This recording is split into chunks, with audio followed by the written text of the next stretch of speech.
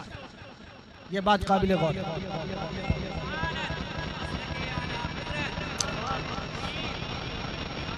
یہ بات اس لیے ریکارڈ ہو رہا ہے نا, تو یہ بھی جاتا ہے, یہ عرض کرنا چاہتا ہوں کہ چوٹیوں کو بھی اللہ کے نبی کا لشکر بلا وجہ نہیں مارتا.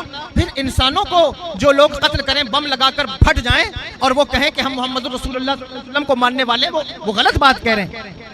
نبی کا لشکر ایسا نہیں. بہرحال اس کو یہ علم تھا. اب حضرت سلیمان علیہ السلام نے اس کی اس بات کو سن لیا. یہ بات قابل غور ہے. سن رہے ہیں آپ یا نہیں سن رہے؟ ختم کر دوں, کھانا ابھی نہیں کھایا ہے, میں نے بھی نہیں کھایا, بس ختم کر رہا ہوں کہ 15 کلومیٹر 16 کلومیٹر دور انہوں نے چینٹی کی بات کو سن لیا. اور یہ بات کسی کتاب میں کسی ولی نے نہیں لکھی, کسی صوفی نے نہیں لکھی, یہ بات اللہ اکبر کلام پاک میں موجود ہے. جو کہتے ہیں ہر بات پر کہ دلیل قرآن سے لاؤ, یہ قرآن کی نص ہے نا, کہ چینٹی کی بات کو حضرت سلیمان علیہ السلام نے سنا, اور صرف سنا نہیں, سن کے سمجھا اور سمجھ کے مسکرا بھی دیے. فَتَبَسَّمَ ضَاحِكًا قَوْلِهَا, یہ قرآن میں موجود ہے کہ وہ سن کر مسکرا بھی دیے. کتنی بڑی بات ہے. چینٹی کے ماہرین سے پوچھو, چینٹی کے منہ میں زبان نہیں ہوتی, وہ آگے 2 بال ہوتے ہیں جن کو رگڑ کر وہ ایک دوسرے سے بات کرتی ہے, یا منہ میں منہ سٹا کر ڈیٹا ٹرانسفر کرتی ہے. اور کسی کے کان کے اندر اٹھا کے چینٹی کو رکھ دو اور اس سے پوچھو, بتاؤ یہ چینٹی کیا تقریر کر رہی ہے, کیا گفتگو کر رہی ہے؟ قیامت آ جائے گی, وہ نہیں بتا سکے گا یہ چینٹی کیا بول رہی ہے. لیکن اللہ کا نبی 15 کلومیٹر کے فاصلے سے چینٹی کی بات کو سنتا بھی ہے, سن کر سمجھتا بھی ہے, سمجھ کر مسکراتا بھی ہے. اب دیکھنا ہوگا کہ یہ نبی کون ہے, تو ہم دیکھتے ہیں یہ وہ نبی ہے جو میرے نبی کے پیچھے مسجد اقصی میں ہاتھ باندھ کے مقتدی بن کے کھڑا ہوا ہے. جب مقتدی کی سماعت کا عالم یہ ہے تو امام کی سماعت کا عالم کیا ہوگا؟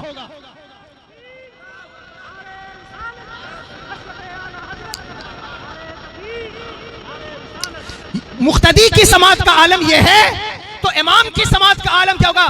جو بدبخت ہے, آپ مجلس میں بیٹھیں گے آپ کو یہ علم ملے گا, جو کہتے ہیں آپ یہاں سے سلام پڑھیں, نبی کیسے سنیں گے؟ آپ یہاں سے درود بھیجیں, نبی کیسے سنیں گے؟ میں کہتا ہوں حضرت سلیمان چینٹی کی آواز کو 16 کلومیٹر کے دور سے سنتے ہیں, تو مصطفیٰ جان رحمت ہم غریبوں کی آواز کو مدینے سے کیوں نہیں سنتے؟ اسی لیے میرے امام کہتے ہیں اللہ اکبر, دور و نزدیک کے سننے والے وہ کان لال کرامت پہ لاکھوں سلام.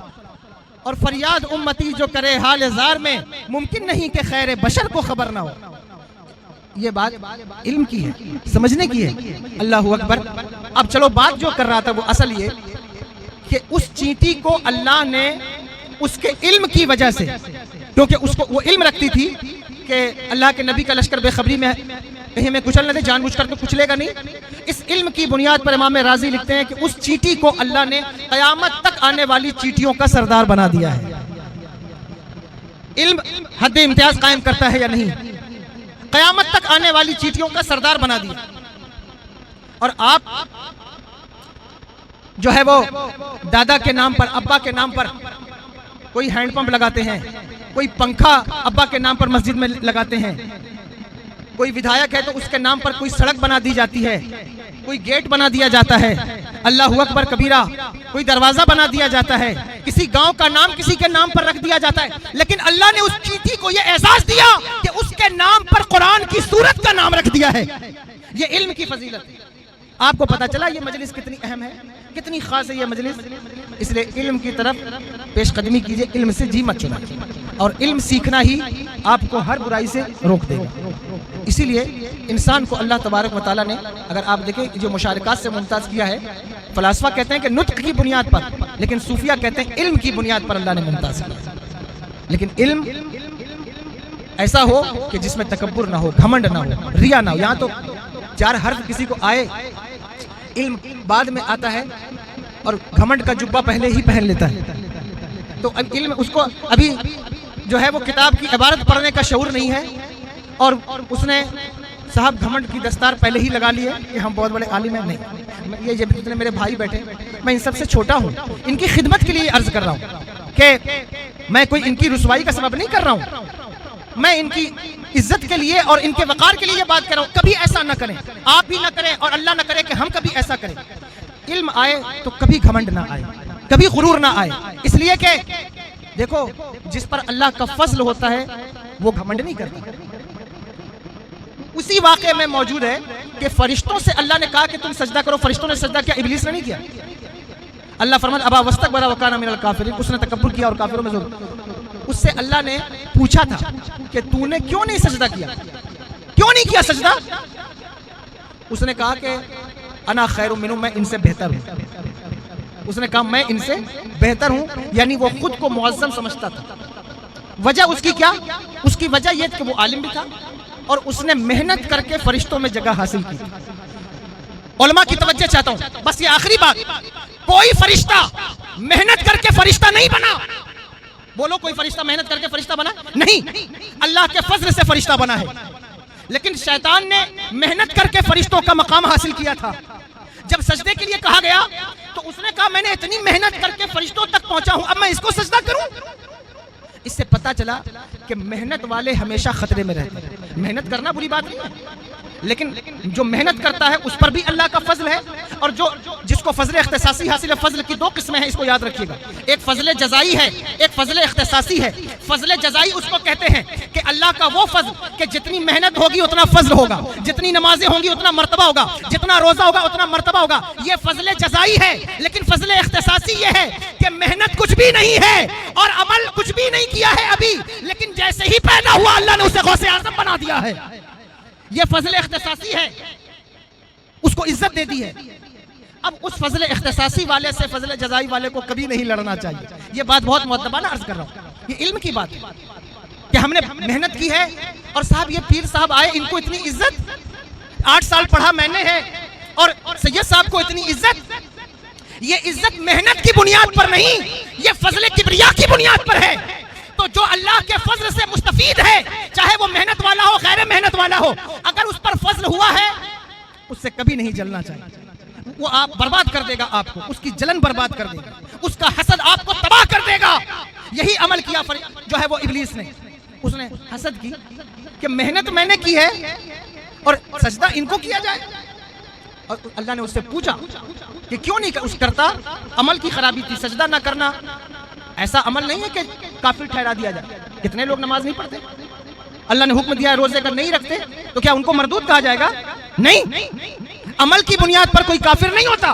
شیطان نے سجدے سے انکار کیا تھا, اس سے پوچھا گیا کہ یہ تیرا عمل کا انکار ہے, بتا کیوں کیا ہے. اس نے کہا انا خیر منہم, میں ان سے بہتر ہوں. یہ عمل نہیں, یہ عقیدہ ہے. جب اس نے عقیدہ بیان کیا فرمایا ابا واستکبر وکان من الکافرین, وہ اس نے استکبار کیا اور وہ کافروں میں سے. تو عرض یہ کرنا چاہتا ہوں, ہم سب کو چاہیے کہ اگر ہمیں تھوڑا علم آیا ہے, اللہ نہ کرے کہ کبھی تکبر آئے, کبھی گھمنڈ آئے.